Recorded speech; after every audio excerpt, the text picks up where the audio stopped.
Welcome to Beauty and the Gi, the podcast about Jiu Jitsu and so much more. I'm Jen Eads, a one-stripe blue belt full of curiosity and questions about all the things Jiu Jitsu. And I'm AJ Clearman, a Brazilian Jiu Jitsu black belt obsessed with Jiu Jitsu. And today we are talking about 5 things to instantly make your Jiu Jitsu better. Today, the next time you set foot in the gym, this is going to help. I like it. Yeah. Big pressure. I know. Well, because after class, between class and when we pressed record on this episode, and we actually had the conversation of, what are we going to talk about today?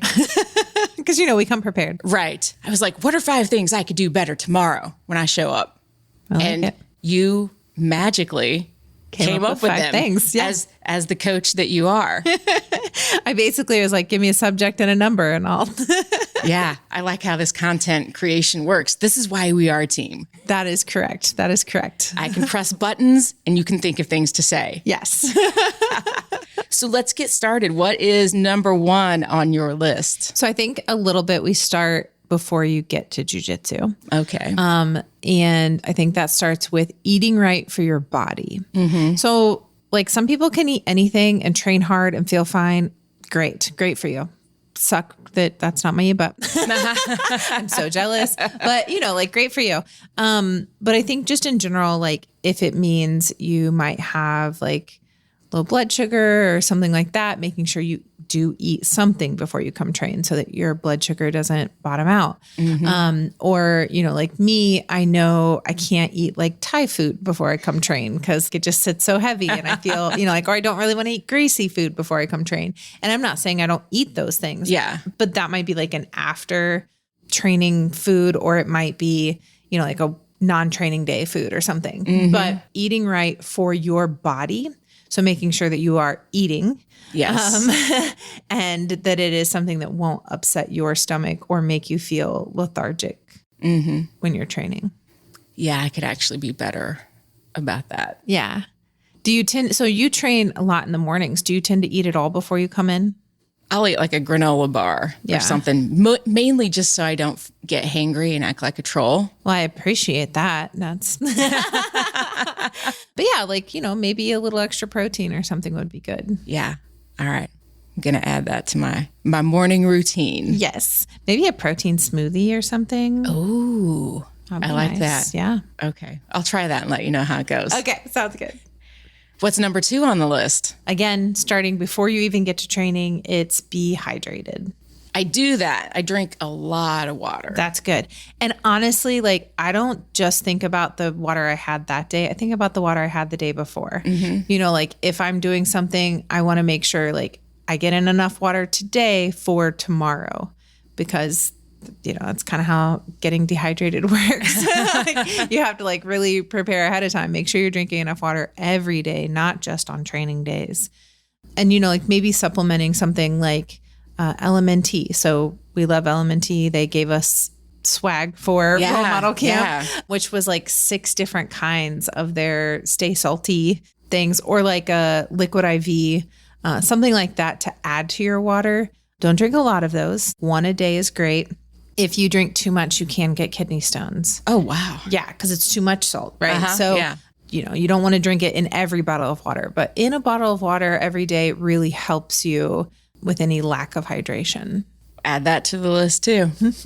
I'm very basic. That's okay. At least you're getting in lots of water. Right. I think it definitely helps for people who aren't drinking like a gallon a day. Like if they're struggling to get in a couple bottles, one of those should definitely have something else in it. I think. I'm not a nutritionist, but I think it really helps. It helps me a lot to be hydrated. Yeah. And the water just tastes better in my handy dandy Role Model water bottle. Right? So beautiful. But I like having that because then I know how much I've had to drink, and it's kind of just a way for me to measure and keep track of, I've had 1 so far today. I need to make sure I'm having more. Or, I got at least 2 in. That's much better than I used to do. Yeah. So it's just a way for me to kind of measure at least what my intake is. Yeah, definitely. We fly out to Vegas. And so like that's something we just throw one of our role model water bottles in our backpack empty. And then when we get on the other side of TSA, we fill them up. So we make sure to have water on the plane. Nice. Yeah. Cause like that's a really good way to be dehydrated is on an airplane. Oh, yeah. It's good to stay hydrated when you're flying. Yeah. Especially when you're going to compete. Exactly. Yeah. How about number 3 on the list? All right, purple belts. You're going to hate me for this. Uh-oh. Honestly, purple and above, kind of. But do the warm-ups. Why? Well, one, they're like, warm your body up. Like, man, it's so weird that all these high-ranking people have so many injuries. It's probably because they've trained so long. No, it's because they stopped doing warm-ups. It's because they stopped warming their body up. I actually listened to a podcast. It was one of the Limitless Radio podcasts with Birdman on it, who is a Henzo Gracie black belt. And he's a black belt.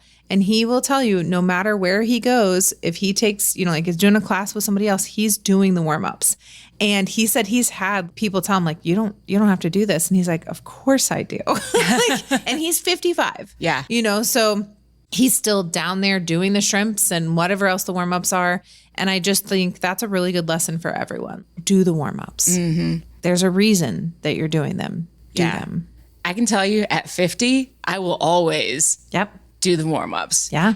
Because, even before we came into class today, I was sitting in the Jeep, getting ready to come in. And like when you get like a really big stretch and then your body kind of tenses up. Yeah. That happened, but it was in my neck. Ooh, and I was like a Charlie horse in your neck kind of thing. Like, I'm not even in the door.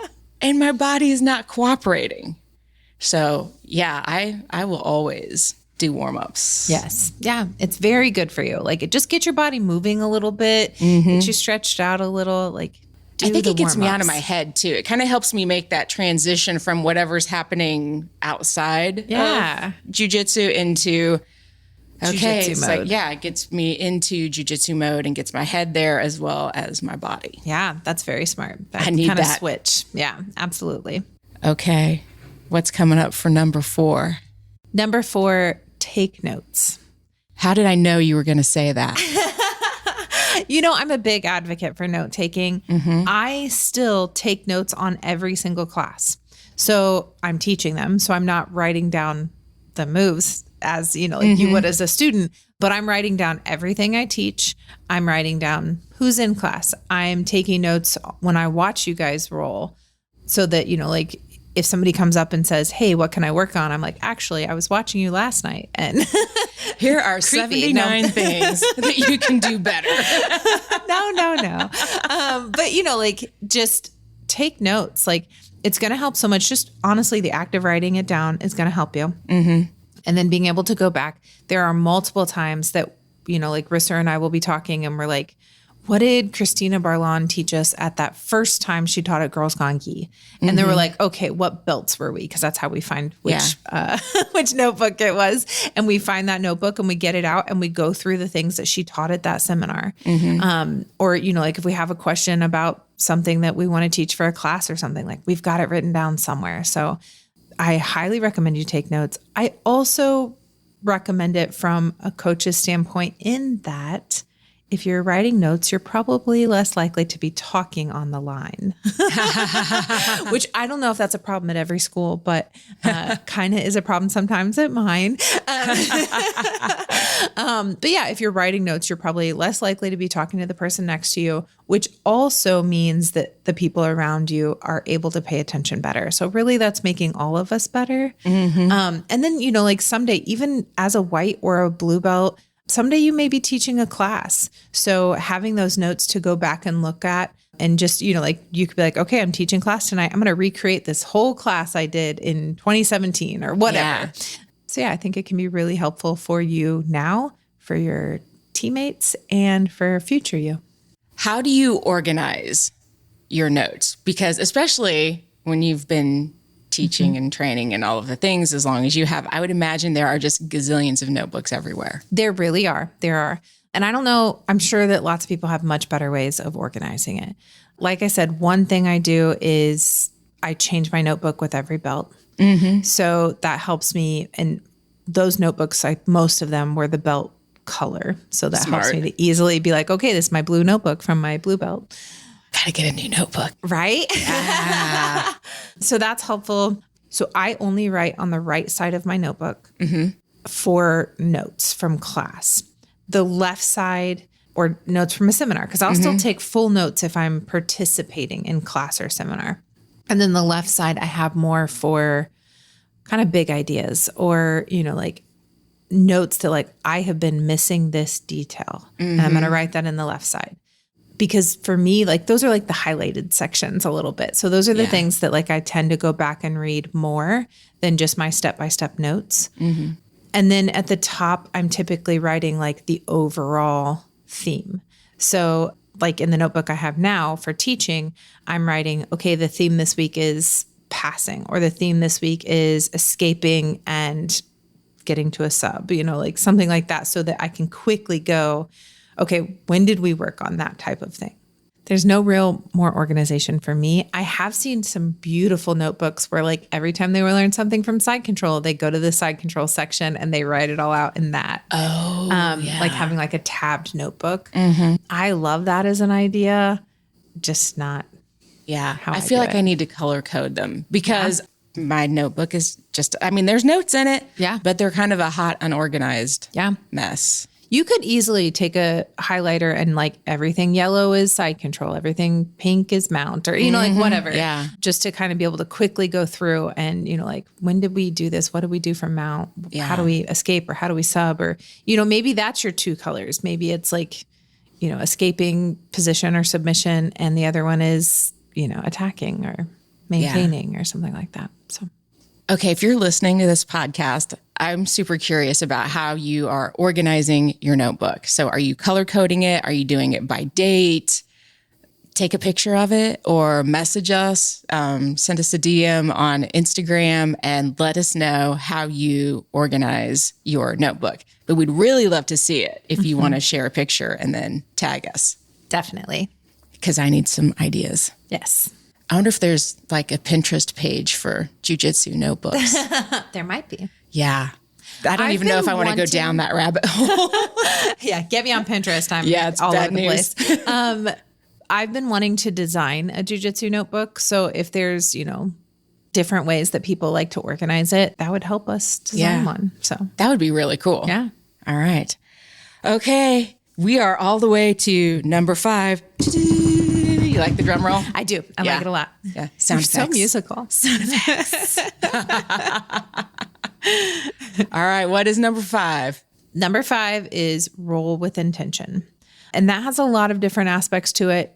Like if you're getting ready to compete, you're keeping track of the points in your head while you're rolling. So that means you have to know the points. Right. Which I quiz our people on all the time. And I have to say, I appreciate that because it makes me stop and think a lot. Yeah. Because like I'll teach a move and try to just be like, okay, how many points do I have? And it might not be anything you get points for, which I think is what gets people the most. Because you're like, you just asked me how many points. So it has to be something. And then some people are trying to be like, okay, is it 0? Like with like question. And it's like, yeah, that's just an escape. Great. Nice. But I think it's really good. And for me as a coach, it's helpful to see how far off base people are and how much that, I wouldn't have known. I was teaching at another school for several years and there was like a purple belt there that thought UPA was a sweep. And like, had I not done the quizzes, I wouldn't have recognized that he had that like misinformation. Yeah. So, yeah. Yeah. It's good to know the points. Absolutely. Another thing is like keeping your game plan in mind. So if you, again, are getting ready to compete, or even if you're not, if it's just your training game plan, what you're trying to go after. Jiu-jitsu is so much. There's so much to it. So if you don't have that like, all right, when I'm in guard, I'm going for these couple sweeps or these couple subs. Then you get in guard and you're just like, oh my God, what do I do now? Yeah. It's, like just one of those things where if you don't have a roadmap, you don't know how to get to your destination. Yeah. And then one other thing is just like being strategic with who you roll with. Yeah. Knowing what you're going to accomplish that night kind of thing. So sometimes it's, I'm going to get in a couple really hard rounds with these people, or I'm going to get all of the rounds in really, difficult. I'm going to choose the top 5 people in the room that give me the most trouble or whatever. Or maybe it's like, okay, I'm going to get 2 hard rounds in and then I'm going to grab a new person and I'm just going to maintain guard. And then I'm going to get 2 more hard rounds in or whatever it looks like, but do it with intention and don't just kind of be willy-nilly about it, I guess. Yeah. Yeah, those are my big recommendations about rolling with intention all together. I like it. Thank you. And what I like is that this is not anything that we haven't said before. Absolutely. This is absolutely no new information at all. But I find that I always need to be reminded and to keep even some of the most basic things top of mind. Yes. Yeah. Yeah. It helps a lot. It really does. It really does. Especially, just things that either aren't habit or have kind of fallen out of habit. Like sometimes you'll be like, you know what? I used to always have a game plan. I used to be so good about it. And then I kind of just like threw it out for a little while and I never got back to that. Like I need to get back to it. Or like, I used to be so good about being hydrated, but like life got busy. I stopped drinking water. Yeah. I need to get back to that. Like it just kind of reminds you how to kind of come back to that good spot. Yeah. I go through cycles with my notebook. Sometimes I'm so good about it. And other times I'm like, oh, I'll write that down later. Yeah. And later never comes. Later never happens. No, I need to build it back into like part of my routine of like, it's the first thing I do when I get to the car. Like if I'm keeping track of, notes from my rolls and that kind of stuff.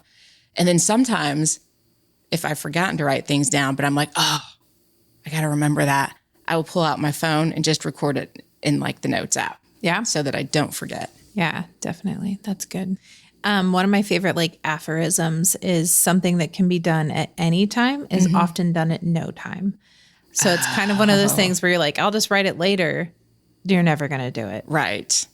I have a lot of those things. Yeah. Yeah, absolutely. We all do. Okay. So let's recap. Number 1, eat right for your body. Number 2, hydrate, hydrate, hydrate. Number 3, warm up. Number 4, take notes. And number 5, roll with intention. Yeah. All right. I think that's a really good list. I feel very good about that list. Way to pat myself on the back because I came up with it in a couple of minutes, but still feels right. Yeah, exactly. Well, it's all good reminders for me. So I think it's a very solid list. Awesome. Awesome. Thank you. Okay. How about an on the mat tip for this week? I mean, really, it feels like this whole podcast is on and off the mat tips. It's a giant on and off the mat tip. Yeah. Yeah. So, I mean, I think go back and re-listen. You'll get it. My off the mat tip is not a tip at all. It's just get in touch with us. Yeah. Like send us a message. Let us know how you're doing in your jiu-jitsu journey. Yeah. Let us know if any of these tips have helped you, but like get in touch. And also, if you have any questions or ideas for things that you would like to hear us talk about on the podcast, we always appreciate that. Absolutely. Or reels you would like us to make. Oh, We've done a few reels. So if there's something you'd like to see, let us know. And you can find us hanging out on Instagram at Beauty and the Gi Podcast. And I'm out there at Brassy Broad Jen. And I'm AJ Klingerman everywhere you go, unless you want to find me at Role Model. And we will see you on the mat. Beauty and the Gi is a production of the Brassy Broadcasting Company. And brought to you by Role Model Grappling. We remembered. You did. I was taking my headphones off.